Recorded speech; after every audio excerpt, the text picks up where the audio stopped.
अगर 12 साल की लहू बहने वाली औरत अपने घर में बैठी रहती और ये सोचती काश यीशु मसीह मेरी गली से गुजरते, या काश कोई ऐसा इंसिडेंट होता कि वो मेरे घर के पास कहीं क्रूसेड करने के लिए आते तो मैं भी वहां जा सकती, तो वो बीमारी में मर जाती। पर बाइबल कहती उसने फैसला किया कि जहां पे प्रभु यीशु मसीह गुजरेंगे, मैं बीमार हूं लेकिन फिर भी चल के जाऊंगी, छू नहीं सकती लेकिन अपनी पूरी कोशिश करूंगी मरते दम तक, जब तक मैं उसको छू ना लूं। जब मरियम प्रेग्नेंट हुई उसने क्या कहा? परमेश्वर ने अपनी दासी की दीनता के ऊपर क्या किए? उसने ये नहीं कहा पता नहीं कैसे मेरे पे फजल हो गया, पता नहीं कैसे मेरी जिंदगी में इतना बड़ा काम हो गया कि परमेश्वर ने मुझे चुना कि मैं उसके बेटे को जन्म दूं। लेकिन बाइबल कहती है मरियम ने कहा परमेश्वर ने अपनी दासी की दीनता के ऊपर क्या की है? दृष्टि की। इसका मतलब कुछ भी अपने आप इस धरती पे नहीं होता।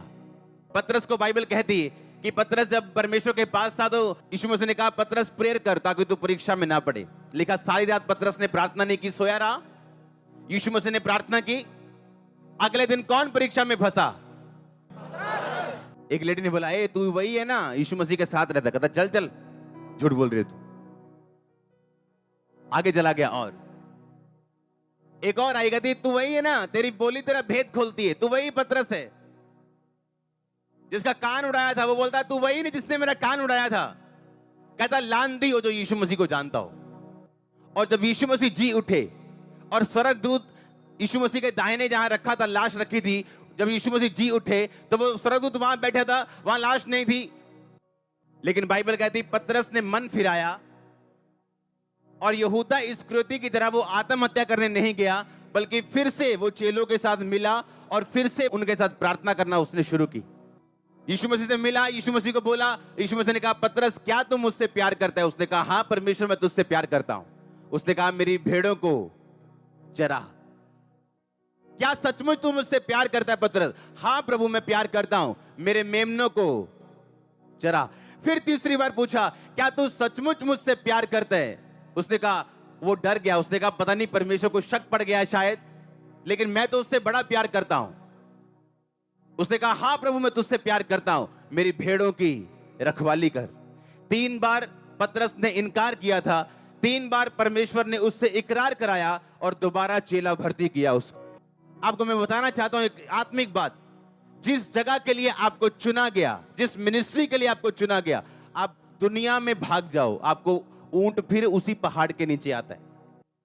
कई बार आप जब ग्रेस में होते हो, आप एक मिनिस्ट्री के नीचे होते हो, उस मिनिस्ट्री की अनॉइंटिंग की वजह से आपकी फैमिलीज और सब चीजें ब्लेस्ड होती, और जैसे ही आप ग्रेस से बाहर जाते हो, जब शैतान अटैक करता आपको मालूम होता आपने क्या गवाया। जो जगह परमेश्वर ने आपके लिए ठहराई उसमें खड़े और अड़े रहो। और इस धरती के ऊपर अपने आप कुछ भी नहीं होता। पतरस ने प्रेयर नहीं की, सोया रहा। यीशु मसीह ने प्रार्थना की, अगले दिन क्रूज पे चढ़ने के बावजूद भी पिता से अलग नहीं हुए। पतरस परीक्षा में फंसा, 3 बार इनकार किया, चेलों के बीच से निकल गया। है तो चेलों में ही था, पर स्वर्गदूत उसे परमेश्वर का चेला नहीं समझते थे। सीधा हिसाब है, बाइबल टेढ़ी मेढ़ी नहीं है, ये बहुत गुंजलों वाली पुस्तक नहीं है, ये बड़ी सीधी सीधी सीधी परमेश्वर की आवाज है। ये बड़ा सीधा सा रास्ता है, ये तंग जरूर है पर है सीधा। आप स्पिरिचुअल हो सकते हैं, टॉप लेवल स्पिरिचुअल हो सकते हैं और गरीब रह सकते हैं। ये पॉसिबल है, क्योंकि लोगों को लगता है कुछ आसमान से गिरेगा, और आसमान निर्धारित कर चुका है जो तेरे हाथ से गिरेगा वो वापिस आएगा। अपने मन में ठान के कुड़ कुड़ के नहीं, वरन हर्ष से परमेश्वर के कामों के लिए दे। और इसीलिए पौलुस ने जो लिखा, कहता तू जितना बोएगा तू उतना काटेगा। इस रेवलेशन ने मेरी लाइफ चेंज कर दी। मैंने कहा परमेश्वर को याद था। दाऊद ने कहा मैं अपना पर्सनल, क्योंकि राजाओं के पास अपना पर्सनल प्रॉपर्टी होती थी, उनके पास जमीनें होती थी पर्सनल, लोगों से टैक्स अलग आता था, वो टैक्स पब्लिक के कामों में यूज होता था, लेकिन राजा की पर्सनल जमीनें होती थी जहां की फसलें आती थी, राजा के पर्सनल गिफ्ट्स आते थे, लोगों से सोना आता, चांदी आती थी। 110 टन सोना उसकी पर्सनल ऑफरिंग थी, और परमेश्वर ने कहा डोंट वरी, तू मुझे हरा नहीं सकता। बाइबल कहती इतना सोना और चांदी सुलेमान के दिनों में था कि लोग उसका मूल्य पत्थरों सा हो गया था, इतना सोना उसके राज में था, पत्थरों सा मूल्य था उसका। रीजन क्या था? आज प्रॉब्लम क्या है? हम आसमान की तरफ देख रहे हैं और आसमान हमारी तरफ देख रहे हैं। और प्रभु नीचे बाइबल रख के बैठा कि भाई तू कब बाइबल पढ़ेगा, कब सीक्रेट पढ़ेगा, कब तुझे मालूम होगा कि अपने आप कुछ भी धरती पे नहीं होता। हालेलुया।